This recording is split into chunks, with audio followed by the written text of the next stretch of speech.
reinado de Dom Afonso III termina um ciclo a que se pode chamar a monarquia românica e começa um novo ciclo, a monarquia gótica. É mais ou menos por essa altura que Lisboa começa a ser a capital do Reino de Portugal. O Rio Tejo é muito frequentado por mercadores.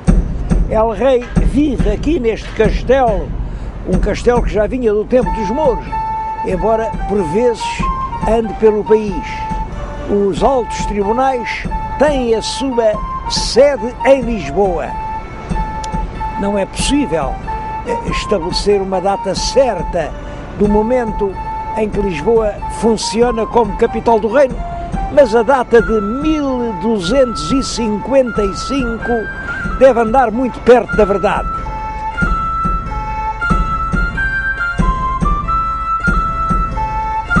Ao rei Dom Afonso III sucede no trono o filho primogênito, que é o Dom Dinis. Devo dizer-lhes que não foi uma sucessão pacífica, porque Dom Dinis, quando nasceu, o pai estava casado já com a mãe de Dom Dinis, a rainha Dona Beatriz, mas ainda era viva a primeira esposa, a tal Condessa de Bolonha. Portanto, em bom rigor, o Dom Dinis não era filho legítimo, porque o casamento ainda não tinha sido legitimado. Foi por isso que os irmãos fizeram uma guerra, é a Guerra de Porto Alegre. A região de Porto Alegre e o castelo de Porto Alegre estão ligados a essa guerra. Eu estou a falar-lhes de reis, mas devo dizer que os nomes mais altos da história portuguesa nem sempre são os dos reis, nem sempre são os dos vencedores ou dos perdedores das guerras. Não. Nesta altura há dois nomes que deram uma repercussão universal e dos quais eu não posso deixar de falar. Primeiro é Santo António de Lisboa. Foi aqui que nasceu Santo António do ano de 1195. Estudou aqui, estudou em São Vicente de Fora, depois foi continuar os estudos em Santa Cruz de Coimbra, chegou a ser cônego do convento dos Agostinhos de Santa Cruz, mas em 1220, quando tinha 25 anos, ele assistiu a um episódio muito dramático.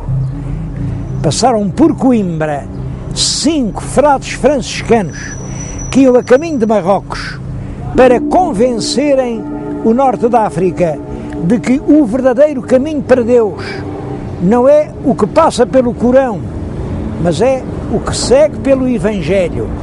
É claro que, naturalmente, estes pregadores foram mortos e os cadáveres regressaram por Portugal à Europa e voltaram a estar em Coimbra. Santo António viveu esse drama e resolveu ele próprio ir pregar para Marrocos. Sabe-se que passou lá um inverno sempre gravemente doente e então resolve voltar a Portugal. Mas por razões que nunca foram explicadas, o navio não o trouxe para Lisboa. Houve uma tempestade e diz que o navio foi parar antes à Ilha Sicília. Nessa altura havia um nome célebre, São Francisco de Assis. Era um italiano que estava a empolgar todos os crentes da Itália. Santo António conhece pessoalmente São Francisco, é nomeado pregador e professor de teologia dos franciscanos e rapidamente ocupa dentro da ordem uma posição incomparável. Todo o norte da Itália lhe é entregue. A luta contra as heresias dos albigenses é ele quem a trava, com discursos que inflamam milhares e milhares de crentes. Bom, ele morre praticamente no púlpito, esgotado na Semana Santa de 1231. Passados 10 meses apenas, foi canonizado. E em Itália, ainda hoje, quando se diz o santo é o Santo António. Em Itália, a Basílica de Pádua e toda a cidade de Pádua lhe está consagrada. É uma das figuras portuguesas que ainda hoje têm uma maior projeção em todo o mundo.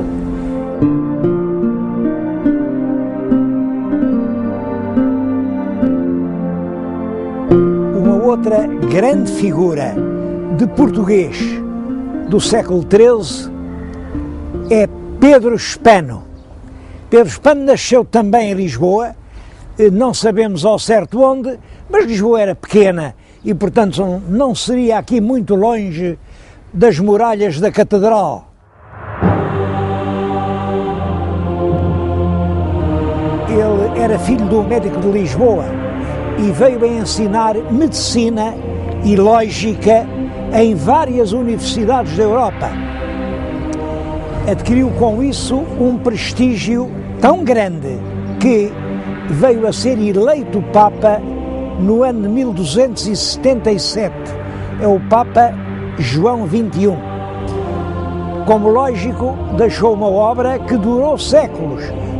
Quando eu era estudante liceal, nós ainda aprendíamos os silogismos. Os professores obrigavam-nos a aprender uma cantilena para nós sabermos quais eram os modos válidos do silogismo. Eu ainda me lembro dela: Bárbara, celarende, dari, ferio, cesares, camestres, festino, barroco. As vogais de cada uma destas palavras indicavam os modos válidos.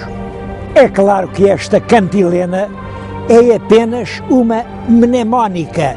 Mnemónica quer dizer um artifício para as pessoas se lembrarem.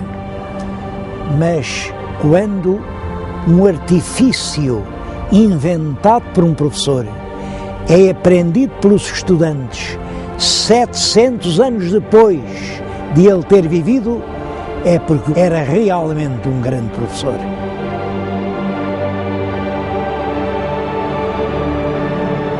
Na época do rei Dom Dinis, continuou o grande crescimento económico que vinha do reinado anterior.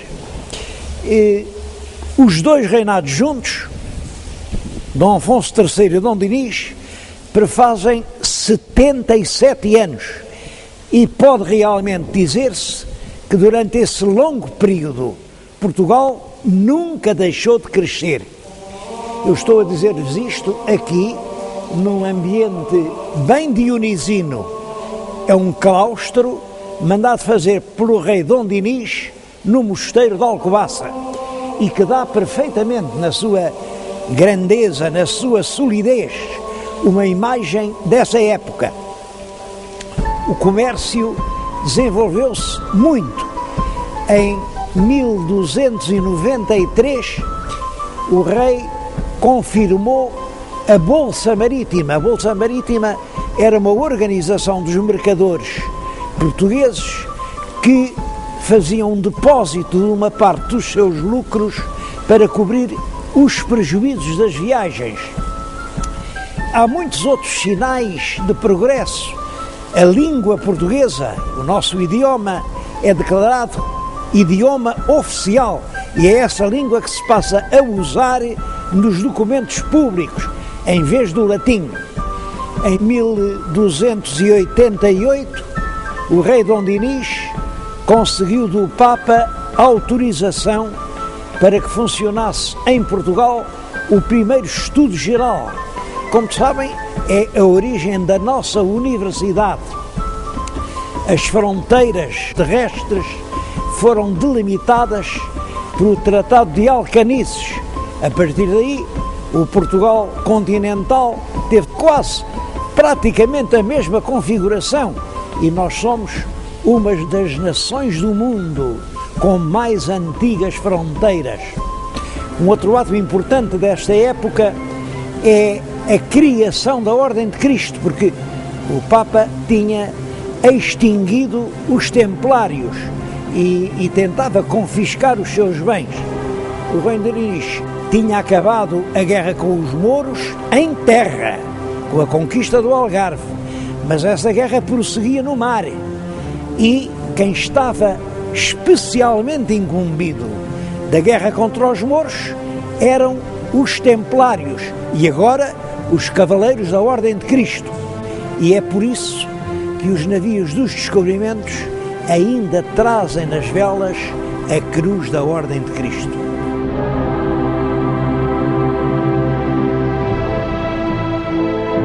É muito considerável a obra de fomento interno feita durante a época do rei Dom Dinis.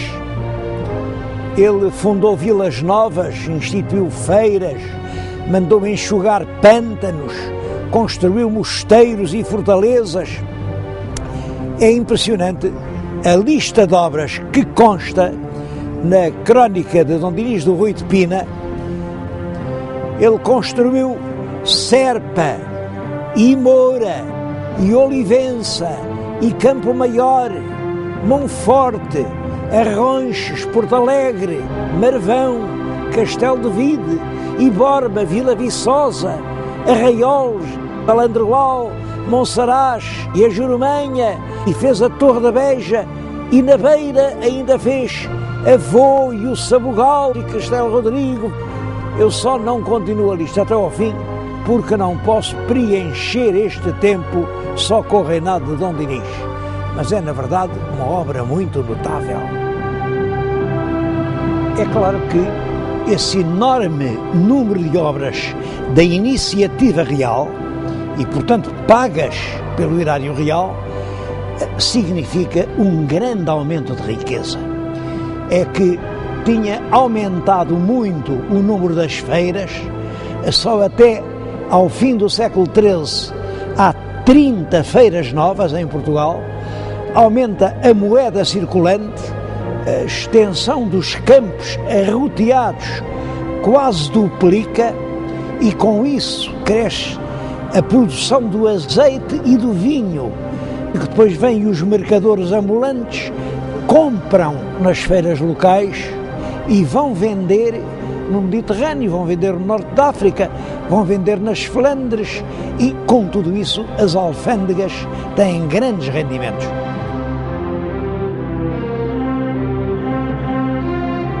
O rei de Portugal casou com uma filha do rei do Aragão, a princesa Isabel. Vem a ser a famosa Rainha Santa. Esse casamento fez-se primeiro por procuração em Barcelona e depois realizou-se com uma grande solenidade na vila portuguesa de Trancoso. Penso que esse casamento é um facto importante na história portuguesa.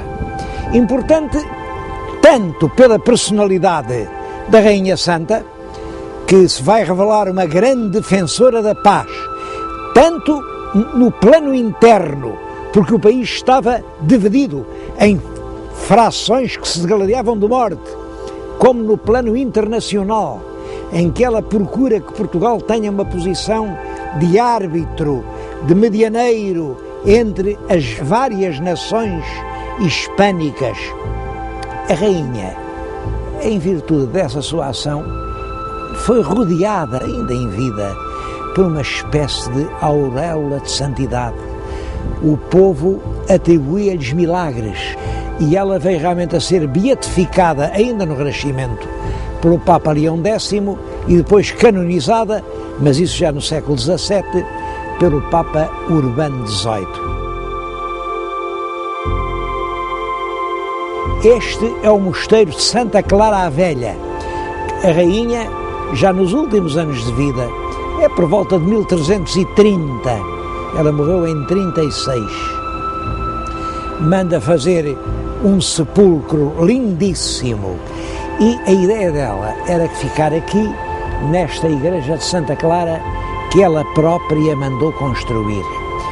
Isso não foi possível porque, passados cerca de 15 anos sobre a construção, dá-se a primeira inundação do rio Mondego, as águas invadem a igreja, começaram a tentar fugir ao ritmo das águas, a fazer planos mais altos, um coro alto para pôr o túmulo, mas o túmulo nunca pôde ir para o lugar onde a rainha sonhou que ele havia de ficar. Acabaram por colocá-lo também aqui em Coimbra e está no Coro Alto de Santa Clara Nova.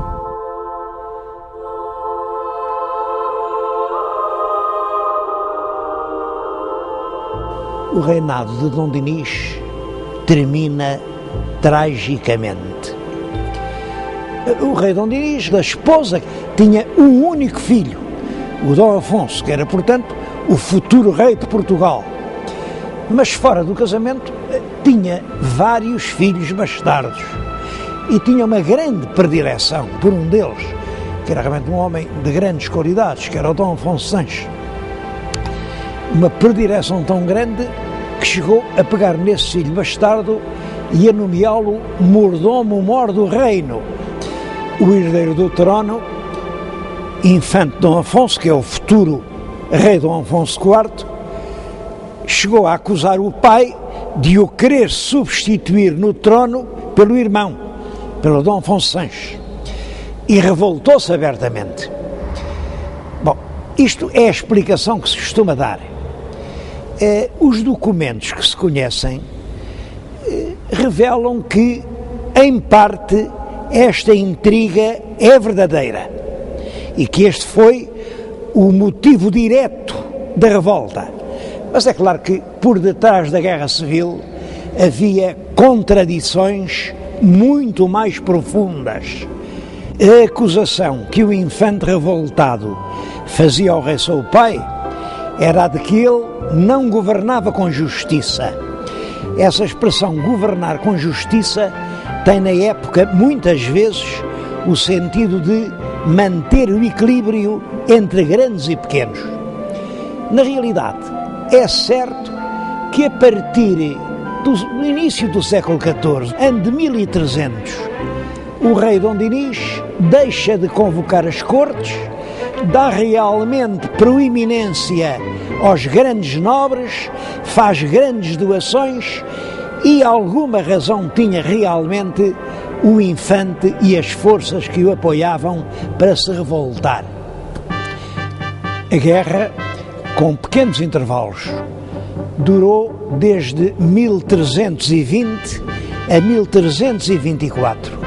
O rei teve que expulsar do país Dom Afonso Sanches, teve que afastar os ministros mais odiados pelo povo. Penso que o sentido dessa tão mal conhecida guerra civil só pode ser o seguinte: o grande progresso económico tinha feito crescer a nação plebeia, mas tinha ao mesmo tempo arruinado a nação fidalga. Por isso, na véspera do último combate em Santarém, foram contar as lanças. Do lado do rei só havia 40 lanças. Do lado do povo havia 320 lanças. O povo tinha vencido mais uma vez.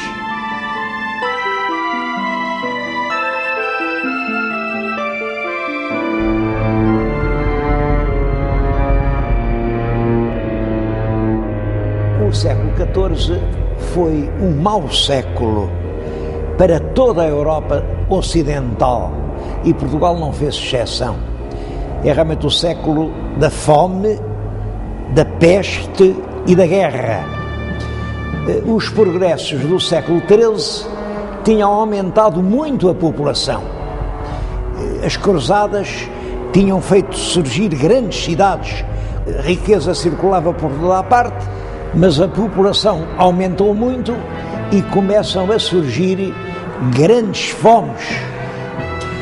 E em 1348 alastra por toda a Europa Ocidental uma epidemia terrível, a peste negra.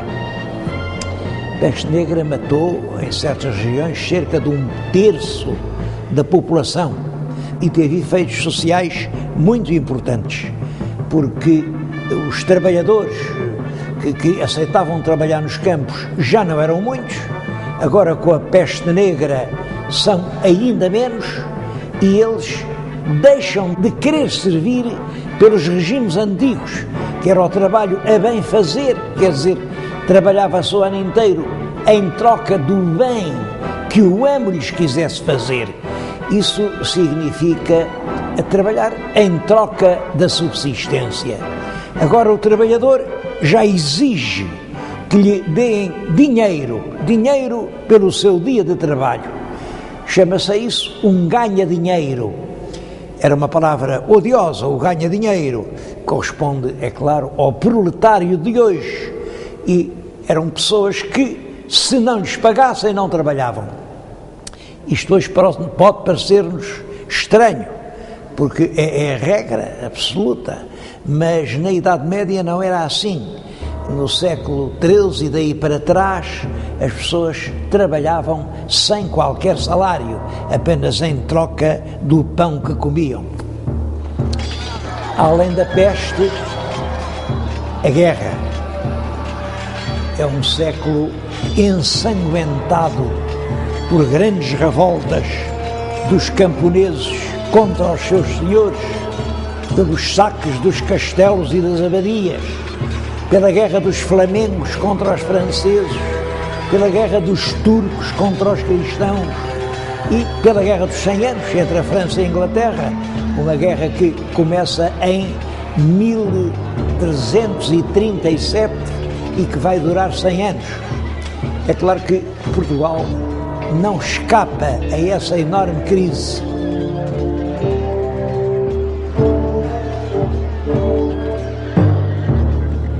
O novo rei, Dom Afonso IV, começou a reinar em 1325. Os dois acontecimentos mais célebres do reinado são a morte de Dona Inês de Castro e são a Batalha do Salado. A Batalha do Salado é uma batalha travada no sul de Espanha, perto da cidade de Tarifa, contra os exércitos coligados do rei de Marrocos com o rei de Granada, que fizeram um último esforço para reconquistar para o Islão a Península Hispânica. Nessa batalha, os mouros foram completamente vencidos pelos reis também coligados de Castela e de Portugal. O rei de Castela é Afonso XI, o rei de Portugal é Afonso IV. E eu estou a falar-lhes nisto aqui perante o túmulo de um dos combatentes do Salado, Lopo Fernandes Pacheco, que foi um fiel conselheiro de Afonso IV e que o acompanhou na tal famosa batalha.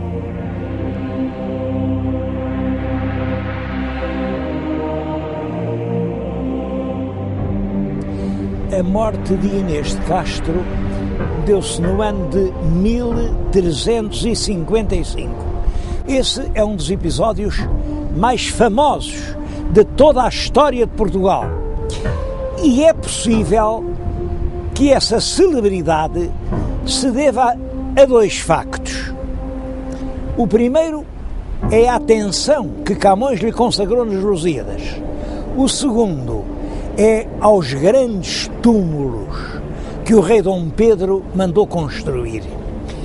Muitos se lembrarão ainda daquela estrofe célebre: estavas, linda Inês, posta em sossego, de teus anos colhendo o doce fruto, naquele engano d'alma, ledo e cego, que a fortuna não deixa durar muito. A verdade é sempre diferente da lenda e, neste caso, a verdade é a seguinte: o infante herdeiro do trono, que era Dom Pedro, vivia já há anos maritalmente com uma dama da alta nobreza galega, Dona Inês de Castro, e já tinha 3 filhos dela. É até possível que já estivesse casado com ela. Entretanto, em Castela, rebenta uma grande revolta contra o rei, a quem eles chamaram Pedro Cruel, e para o substituir, vêm convidar o nosso infante Dom Pedro, o herdeiro da coroa portuguesa. É claro que isso levaria o infante a meter-se numa guerra que não tinha nada a ver connosco. Mas naturalmente que a companheira do infante, a dona Inês de Castro, via nesse convite uma grande honra. Por esse caminho ela chegava a ser rainha de Castela e, portanto, certamente ela aconselhava o companheiro a aceitar o convite. Isto que eu estou a dizer não é uma pura hipótese, é isto que se retira dos documentos que nós conhecemos. O rei Dom Afonso IV não concordava com uma intervenção portuguesa numa guerra com a qual nós nada tínhamos que ver. E ele não queria que o infante se metesse na guerra dos espanhóis. É por isso que ele manda executar Inês de Castro, a conselheira do infante. Como calculam, o infante Dom Pedro não se resignou a perder assim a mulher da sua vida, a mãe dos seus filhos.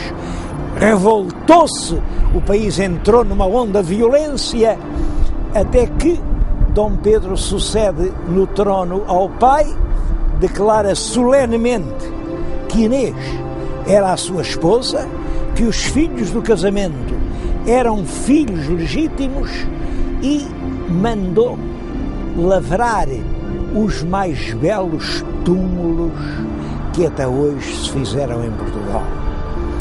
No interior do mosteiro de Alcobaça está Inês em frente de Pedro.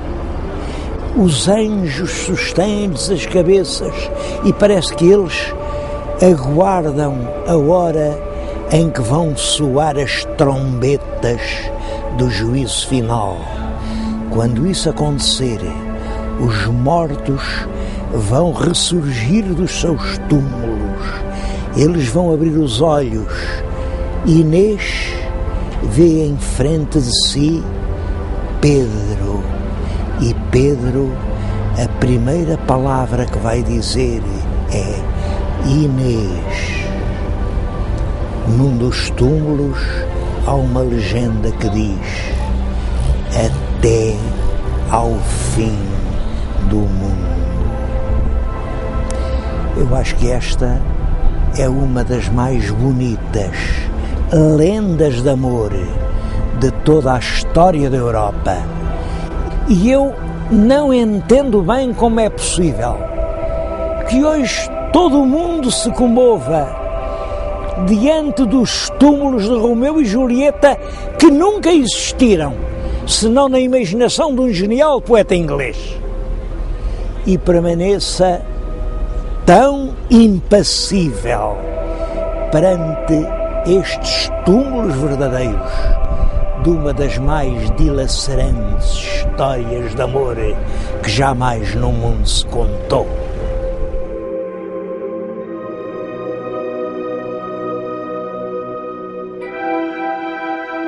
A Dom Pedro sucedeu o filho Dom Fernando, que ocupou o trono português desde 1367 a 1383. Portanto, durante 16 anos. Foi um curto e triste reinado. Foi a propósito deste rei que Camões escreveu nos Lusíadas: o fraco rei faz fraca a forte gente.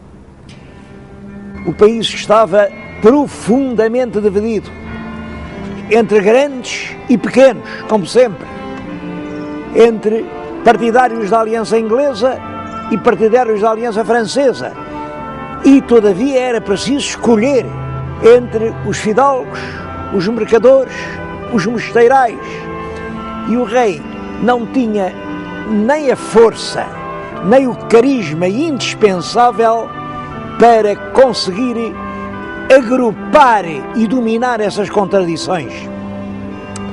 Além disso, ele praticou 3 grandes erros que agravaram muito a atmosfera política do seu tempo. O primeiro erro foi envolver-se em 3 guerras com Castela. 3 guerras perdidas e nas quais ele se portou sem valentia, sem inteligência. O segundo erro foi o casamento com Dona Leonor Teles de Menezes. É que acontece isto: o rei já por 2 vezes tinha contratado os seus casamentos. Da primeira vez com uma Dona Leonor que era filha do rei de Castela. Da segunda com outra Dona Leonor, uma Dona Leonor que era filha do rei do Aragão. O casamento custou um dote elevadíssimo e o dinheiro foi para lá. Mas, entretanto, o rei conheceu uma terceira Dona Leonor, que era uma grande fidalga portuguesa, mas que já estava casada com um fidalgo da Beira, João Lourenço da Cunha. O rei conheceu-a, apaixonou-se e resolveu casar com ela. O povo não concordava com esse casamento, porque achava que o rei casar com uma mulher já casada não era muito digno. Eu acho que por detrás desse pretexto havia uma razão mais forte. É que desde sempre existia em Portugal uma forte pressão entre as classes populares e a alta nobreza. E Dona Leonor Teles de Menezes pertencia realmente à alta nobreza. E o conflito que se desenvolve a pretexto do casamento revela toda a força dramática desse conflito a que o Fernão Lopes chamou o grande desvairo entre el rei e o povo. É que quando em Lisboa constou que o rei se ia casar, estalou uma revolta e 4.000 mesteirais, mesteiral quer dizer homem de mistério, não é um agricultor, é um homem de ofício popular. 4.000 mesteirais armados, cada um com o que tinha, juntam-se em protesto diante do Paço Real. O rei manda-se informar e finge que está disposto a ouvir as queixas do povo, mas manda-lhes dizer: vocês amanhã, pela tarde, juntam-se todos no adro da igreja do convento de São Domingos e eu vou lá ouvir o que é que vocês têm para me dizer. À hora marcada, o adro de São Domingos era um mar de gente. Todos queriam ouvir como é que o rei explicava aquela situação. A tarde já estava a chegar ao fim quando se soube a odiada notícia. O rei tinha enganado o povo. Ao raiar da madrugada, saíra por uma porta escondida do Paço Real e, com Leonor Teles, ia já longe de Lisboa, a caminho do norte do país. O alfaiate Fernão Vasques, que era quem tinha sido encarregado de expor as razões populares, não pôde fazer o seu discurso. Vieram soldados reais, prenderam-no e cortaram-lhe a cabeça à machadada. Mas não foi só Fernão Vasques. Os documentos falam-nos em cabecilhas do motim, que por essa razão foram justiçados. Os documentos dizem só justiçados, mas nós todos sabemos qual era a justiça que se fazia no caso de revolta contra o rei. Era a ponta da corda da forca para os plebeus ou o gume da machada para os fidalgos. Mas eu referi-me a 3 erros. Penso que o terceiro erro foi a publicação da Lei das Sesmarias. Não é conhecida a data exata, mas segundo a indicação de Fernão Lopes, é de cerca de 1375. A nossa historiografia tradicional e romântica viu nessa lei uma providência de proteção e de ajuda à agricultura. Realmente não é isso que a lei diz. Refere-se concretamente às terras que são para dar pão e que proíbe que sejam utilizadas para qualquer outra produção.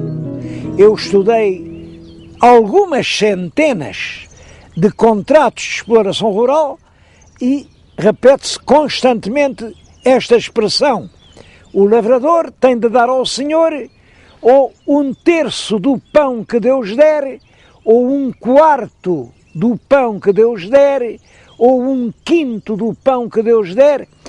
Há hoje expressões, por exemplo, no Algarve, a quarteira, eram terras onde se pagava ao quarto. Até suspeito que a palavra 1/5 eram terras onde se pagava o quinto.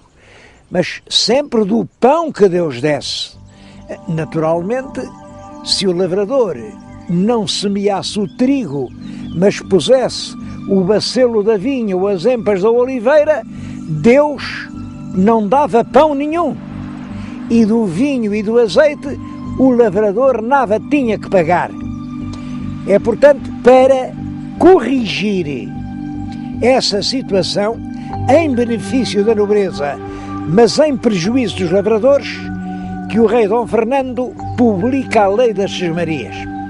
Mas reparem, se o lavrador pratica uma lavoura que dá altos lucros, como o vinho e o azeite, pode pagar altos salários. Se, pelo contrário, pratica uma agricultura pobre, como era a do trigo, só pode pagar pequenos salários. Por isso, a segunda parte da lei das sesmarias é constituída por uma série de medidas de trabalho obrigatório. Os homens não podem abandonar os campos. Os filhos dos cavadores têm de continuar a ser cavadores.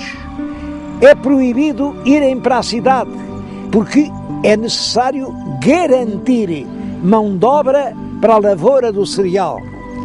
Mais do que isso, nem sequer podem fixar livremente o preço do seu trabalho, porque são os grêmios dos lavradores, os homens bons das vilas, quem estabelece os preços pelos quais os homens do campo têm de trabalhar. Isto é, cai-se numa nova servidão. Compreende-se perfeitamente que uma lei deste género provoque uma forte reação social por parte dos homens que trabalhavam a terra.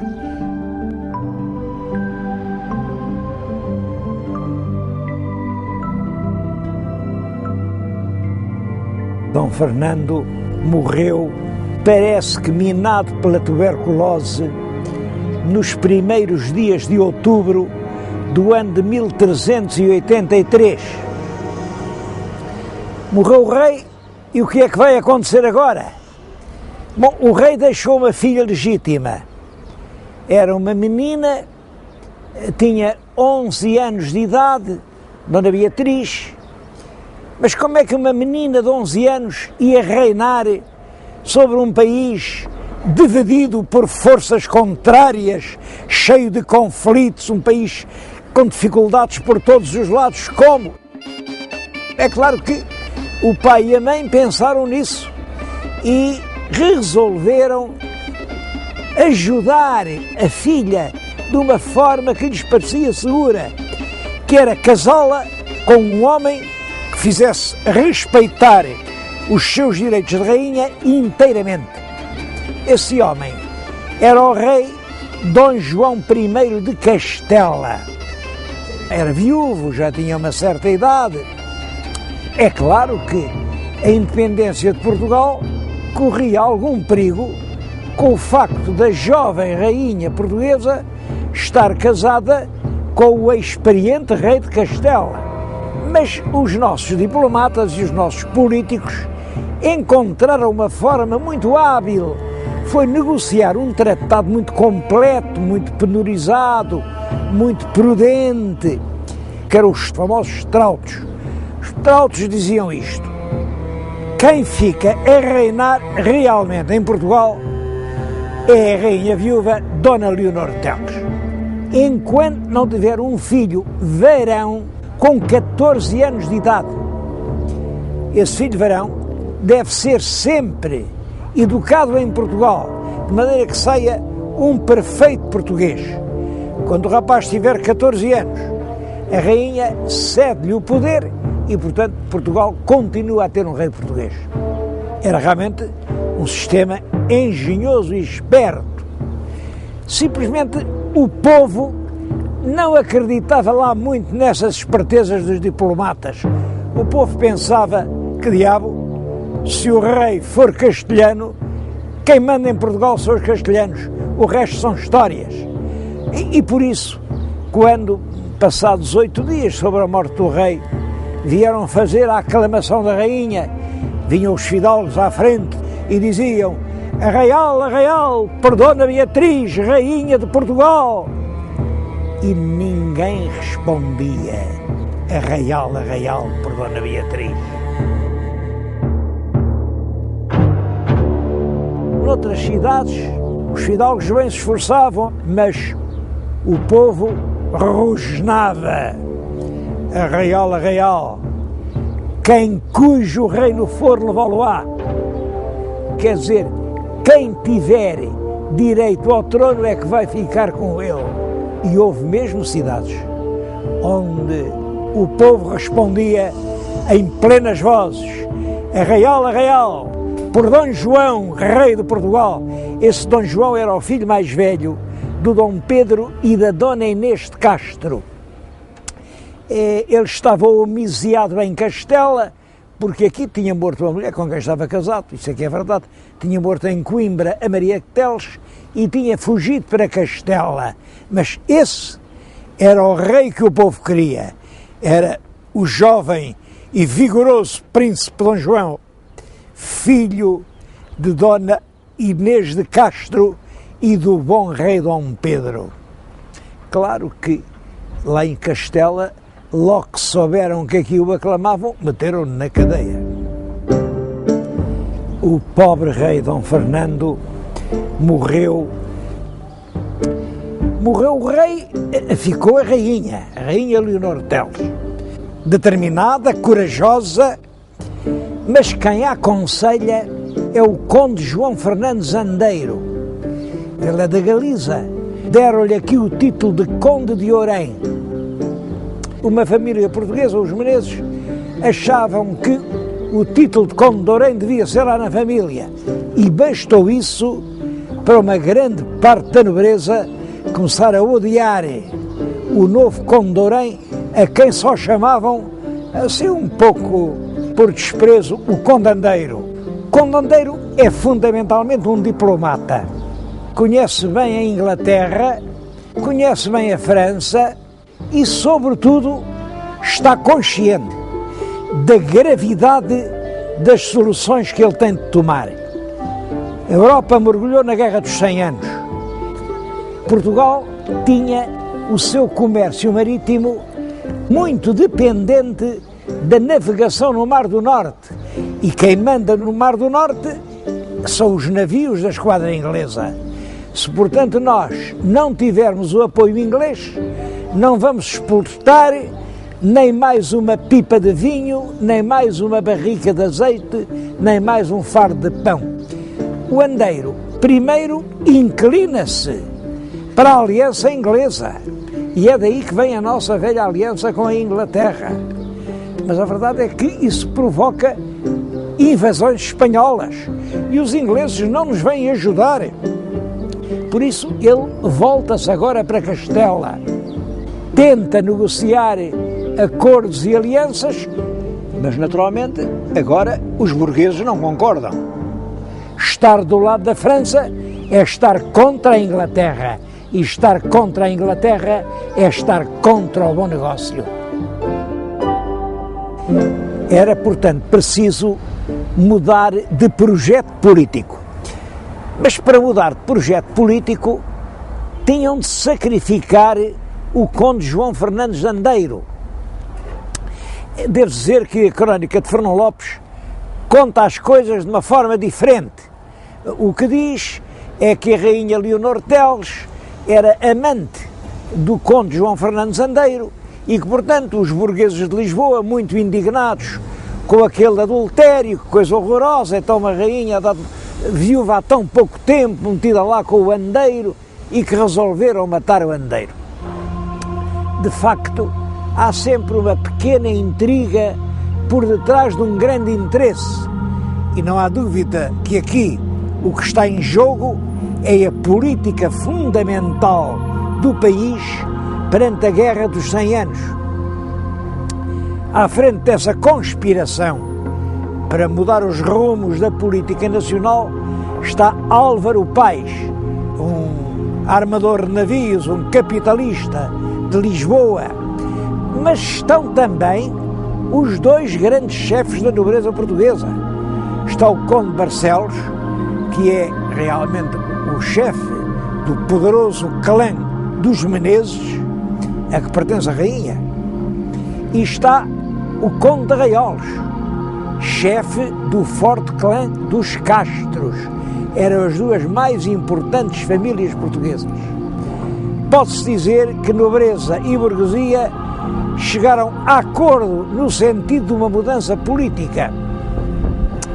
É claro que havia uma dificuldade. Como é que eles iam matar o Conde Andeiro? O Conde Andeiro vivia no Paço. O Paço é fundamentalmente ainda este centro de estudos judiciários, embora já muito desfigurado. Chamava-se naquela altura o Paço de Apar de São Martinho. Ora, como é que se vai entrar num palácio que tem a sua guarda? Eles engenharam um plano muito hábil. Momentos antes do mestre Davis, que era a pessoa escolhida para matar o conde, entrar no palácio, punham escudeiros a correr aqui, estas ruas da Alfama, a correr e a clamar: acudam ao paço que mata o mestre, que é filho del rei Dom Pedro, e toda a gente corre ao paço. O Paço Limoeiro é rodeado de uma enorme multidão, obrigou os sinos de todas as igrejas a tocarem a rabate, até que, é claro, sentindo a multidão cá fora a ulular, o mestre sentiu-se seguro, lá matou o conde João Fernandes Andeiro e assomou uma daquelas janelas e disse: aquietai-vos, amigos, vivo e são sou, graças a Deus. Saiu do palácio, a multidão seguia como quem segue o Messias. Alguns diziam entre si: tomemos este homem e façamo-lo rei.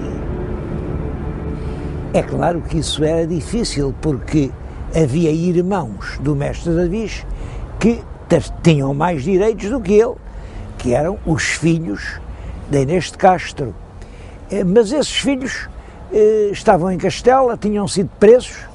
O rei de Castela, logo que soube, morreu Dom Fernando, prendeu os infantes portugueses que podiam ser sérios pretendentes ao trono, portanto eles estavam presos e aqui o povo, o mais que pôde, foi eleger o mestre defensor e regedor do reino.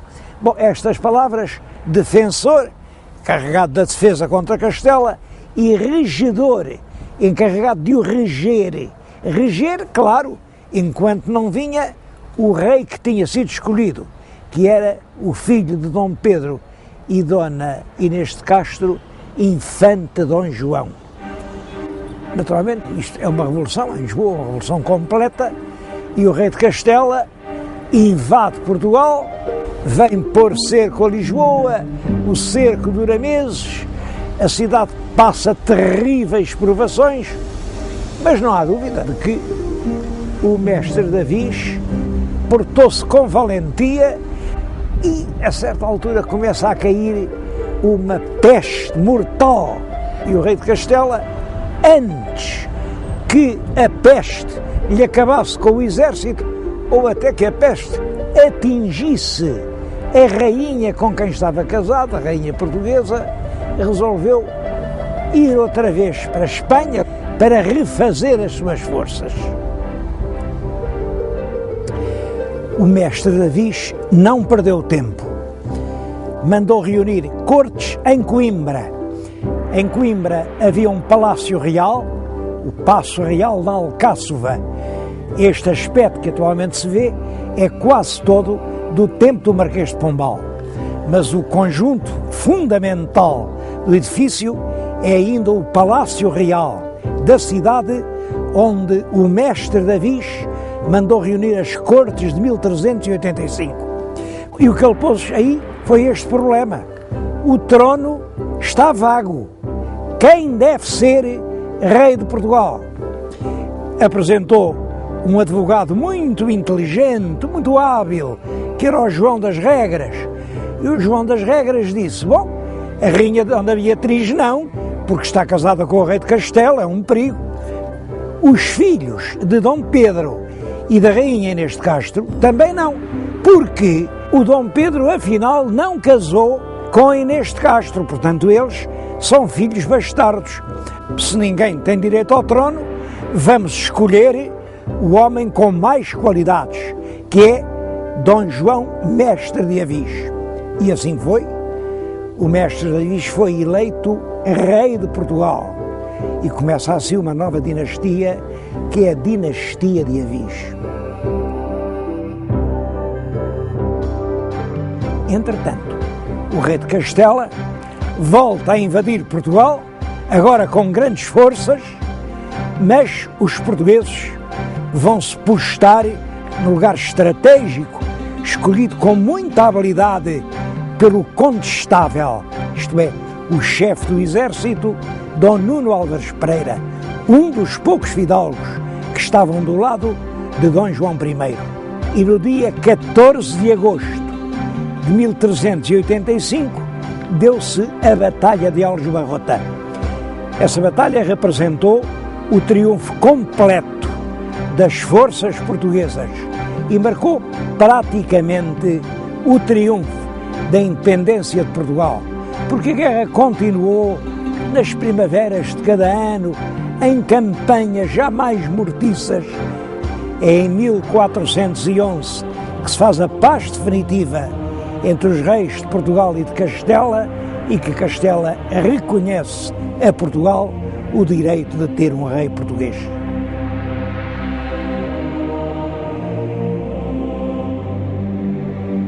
A Batalha Real de Aljubarrota teve consequências de grande importância para o destino político de Portugal. Por um lado, resolveu o problema dinástico a favor da independência portuguesa. Por outro lado, colocou no trono uma nova dinastia, a dinastia de Avis. Mas, sobretudo, essa dinastia vem a imprimir um novo rumo à governação portuguesa. Para recordar para sempre essa vitória, o rei vencedor mandou construir, muito perto do lugar onde se deu a batalha, um grande monumento que ele consagrou a Santa Maria da Vitória. É um dos mais solenes e grandiosos monumentos portugueses. E El Rei Dom João I quis ter dentro dele a sua última morada. Para isso mandou construir a Mestre Huguet uma capela magnífica, grandiosa. É um dos mais extraordinários túmulos reais que existem na Europa. El Rei jaz no centro. No seu leito de morte, dá a mão à rainha. A rainha é Dona Filipa de Lencastre, da família real de Inglaterra, e a princesa que veio consolidar a aliança luso-britânica.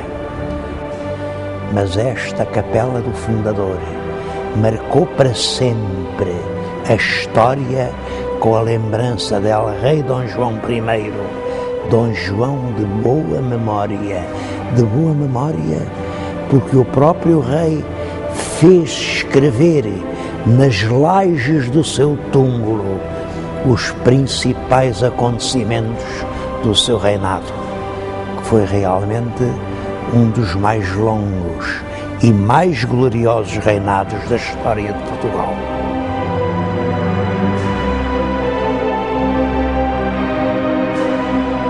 Os factos mais importantes desse quase meio século são, primeiro, o casamento do rei com uma sobrinha do rei de Inglaterra, Dona Filipa de Lencastre.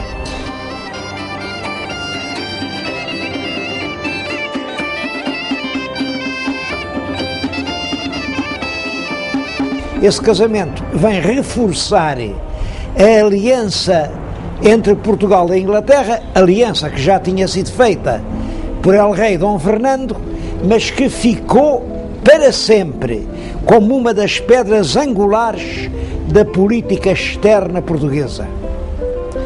O segundo facto é a ruína da velha fidalguia de sangue, que foi em grande parte substituída por uma nobreza nova. Muitos eram aqueles valentes escudeiros que tinham estado ao lado do mestre Davis nas horas incertas de Aljubarrota. Há mesmo o aparecimento de algumas grandes casas nobres.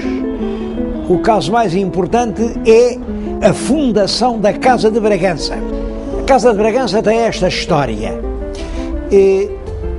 No tempo do mestre Davis havia em Portugal 3 condados: o Conde de Barcelos, o Conde de Orém e no sul o Conde de Arraiolos. Ora bem, o mestre Davis deu os 3 condados ao mesmo jovem fidalgo, o condestável Dom Nuno Álvares Pereira.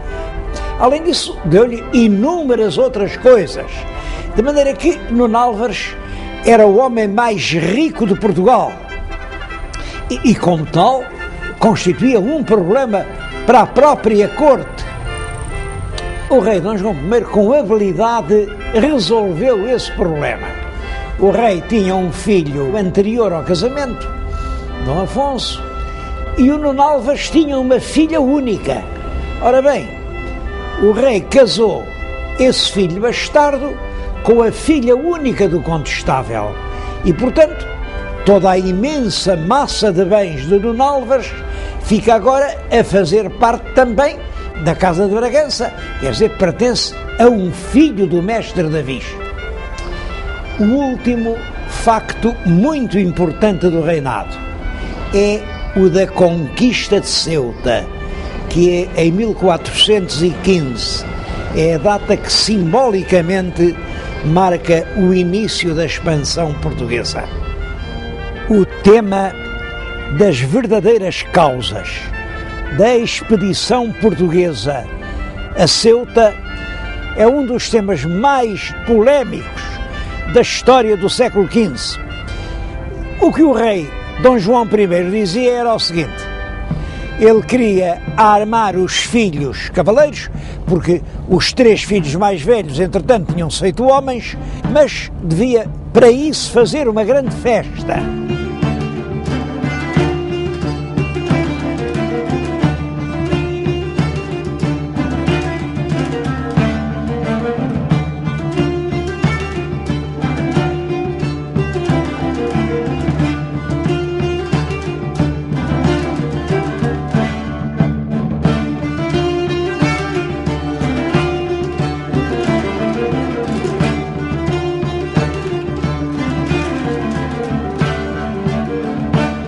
Ora bem, entenderam que melhor que uma festa, com torneios, com despesas, era uma verdadeira expedição militar.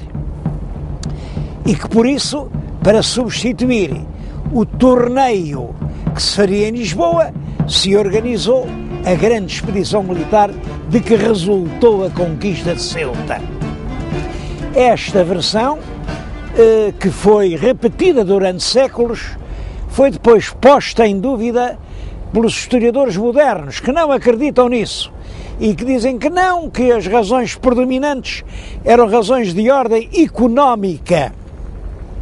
Eu devo dizer que as razões dadas pelo rei estão perfeitamente de acordo com a mentalidade do tempo e com a mentalidade do próprio Dom João I. Ele era um filho bastardo que se tinha apoderado de uma coroa de uma forma não muito regular e que tinha, portanto, um problema de prestígio. Devo dizer que ele ganhou essa batalha do prestígio e chegou a ser um dos monarcas mais prestigiosos da Europa do seu tempo. O que é certo é que no verão do ano de 1415 saiu de Lisboa uma grande armada, cerca de 200 navios. O Porto também deu uma contribuição importante. Armaram 70 navios de guerra e dessa contribuição ficou um vestígio que é em parte lenda e em parte verdade. Diz que foi dos restos do aprovisionamento de carnes da expedição de Ceuta que ficou aos portuenses o hábito de comer as tripas à moda do Porto. É uma semi-verdade, porque na realidade é certo que esse hábito vem do abastecimento dos navios.